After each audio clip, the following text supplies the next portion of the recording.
The balloon over George's Island was headlined, "The most famous escape plot at Fort Warren involved the Lady in Black." Underneath it said that on April 17, 1864, a Southern lady and a Confederate spy, Melanie Lanier, dressed in male attire, squeezed through a rifle loophole and tried to release her imprisoned Confederate husband. She was caught and sentenced to death. She begged to be given women's clothes for her execution. She wore a black costume left over from some soldier theatricals. The legend is that she haunts the fort, reportedly seen 23 times since 1864, walking the battlements, dressed in her widow's needs, and groaning the fate of her husband in the corridor of dungeons. The map was illustrated by Franklin Millay, and the prose is unmistakably Edward Rowe Snow's, but there was no copyright or date of publication. But yet this was what I was looking for, some sort of confirmation that Edward Rowe Snow was the original source for claiming that the Lady in Black's real name was Melanie Lanier. But the next document turned things askew. It was a typewritten list of the 13 names inscribed on the monument, in addition to listing their rank, name, company, and date of death, as well as a grave number. It also declared that Samuel Lanier died on January 25th, 1862. This was confusing, and since neither the illustrated map nor the list was dated, it was impossible to determine if he knew that Lanier had died at Fort Warren more than 2 years earlier. If this wasn't confounding enough, I found another scrap in Snow's handwriting with "Life of General Thayer" scrawled on top of it. Beneath it said, "Morrissey and Smith never served at Fort Warren. A disguised woman went ashore at Fort Warren as a man to visit her sweetheart in the garrison." Was this the smoking gun? Was this the genesis of Edward Rowe Snow's knowledge of the Lady in Black? I thought it might be, and I stopped at the BPL on the way home to see if I could find this Life of General Thayer. I knew that Sylvanus Thayer was a native of Braintree, namesake of Thayer Academy in Braintree, a former superintendent of the United States Military Academy, and sometimes known as the father of West Point. I also knew that he was the man who designed Fort Warren. I thought if I could find this biography of General Thayer, I'd find the thread to unravel the whole cloth from which Edward Rowe Snow had spun the entire legend. But it wasn't that easy. I couldn't find a book called Life of General Thayer, and I couldn't find anything written by a Morrissey and Smith. The Boston Public Library had 2 old biographies of Sylvanus Thayer, both of which mentioned his design of Fort Warren, but neither had anything about a disguised woman going ashore in search of her sweetheart. Now, around the same time, I was put in touch with a gentleman in Raleigh, North Carolina, named Jerry Cross. He was a researcher in the War Records Division of the State Department of Cultural Resources.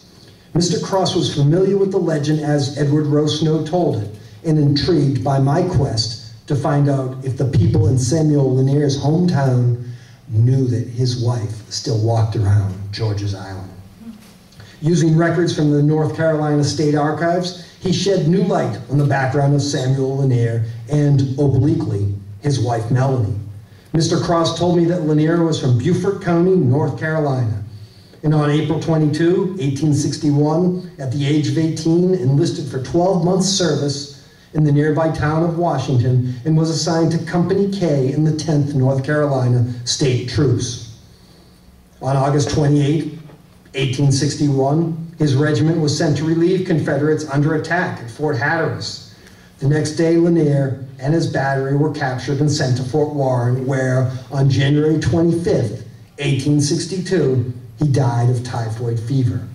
His body was returned to Beaufort County and buried at the family home near Bath. Available records indicate that Lanier was not married. Mr. Cross checked the statewide index of marriage bonds for 1860, 1861, but found no record of an 18-year-old named Samuel Lanier from Bath having married in the weeks before he enlisted in the Confederate Army. Mr. Cross also wrote that in his estimation, if the wife of a prisoner was executed for treason at Fort Warren, there would be an official record of it. Not only that, he said in his mind the incident would have generated a considerable amount of newspaper coverage. He summed up his findings in a 2-page, 6-point document titled The Legend of the Lady in Black in its improbable relationship to Samuel Lanier of Beaufort County. With 2 columns, one headed Legend and the other Historical Fact, Jerry Cross told me that when Edward Rose Snow's version began, it was wrong from the very start. Although hundreds of prisoners were captured by Burnside at Roanoke Island, Snow's claim that Samuel Lanier was one of them was just plain wrong. Burnside's attack on Roanoke took place on February 7, 1862, about 2 weeks after Samuel Lanier had died of typhoid on George's Island. As for the legend that Lanier's wife sailed in a small sloop from North Carolina to Boston Harbor, Mr. Cross noted that Beaufort County was blockaded by Union ships. She could not have sailed from Bath or Washington without a formal pass, and there are no records of any passes being granted. The claim that when Melanie Lanier and her husband reunited, they set out to dig a tunnel seemed unlikely too, since, as he wrote, Samuel Lanier was sick with typhoid fever.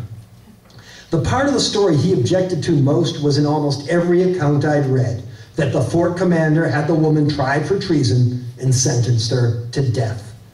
Military rules for defining a spy were very clear, as he put it. Unless she was wearing the uniform of a Union soldier inside Union lines or attempting to remove military documents or contraband, it is unlikely that the accusation of spy could have been invoked. The worst she could have been charged with was aiding and abetting a prisoner in an attempt to escape, or possibly attempted murder of the colonel. Even the latter, he said, would not likely have been a hanging offense for a woman in 1862. He called Edward Rose Snow a legend maker, who followed the traditional prerogative of folklorist to take any tale or legend and embellish it before passing it on to the next generation. I thought about that and I realized maybe Edward Rose Snow had such a long career as a Harbor Islands legend maker that a generation after he first told the story and very carefully did not attribute a name to this soldier or a name to his wife, he then embellished it himself for the next generation, attributed to Samuel Lanier, and called his wife Melanie. And she went on to become the Lady in Black. Although I was pretty much convinced now that Edward Rose Snow had made up the entire story, I visited the Massachusetts State Archives in Columbia Point in Dorchester, and I examined contemporaneous issues of the Boston Evening Journal. Numerous events, large and small, relating to Fort Warren and the Confederate prisoners held behind its walls were mentioned in the Boston Evening Journal. But there was absolutely nothing about the trial and execution of Melanie Lanier. In closing, let me say that I am not declaring that there are no ghosts on George's Island. The place has been inhabited since approximately 800 AD. Sure, there could be someone or something walking around out there going bump at night, but from everything I've been able to determine, that ghost's name is not Melanie Lanier, and she was not the husband of Samuel Lanier with the 10th North Carolina State Troops. Now, as far as the repeated assertion that Melanie Lanier was from Georgia, specifically Crawfordville, Georgia, I think I know where that came from too. The highest ranking, most notable prisoner of war held at Fort Warren was Alexander Hamilton Stevens, the Confederate vice president. He was a native of Crawfordville, Georgia. But none of that takes away from a really good tale. Of all the yarns once spun by Edward Rose Snow, the legend of the Lady in Black is his most famous. And as long as people believe in her, interest in the Harbor Islands will not wane. And as it says on the monument outside Fort Warren, the presence of Edward Rose Snow and his wife, like the Lady in Black and her husband, will always be felt on George's Island. Thank you.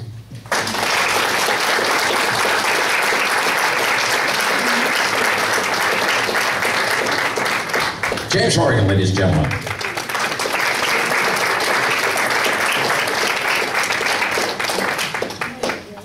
The plaque, it says, thank you, James, for your presentation, The Ghost of the Lady in Black.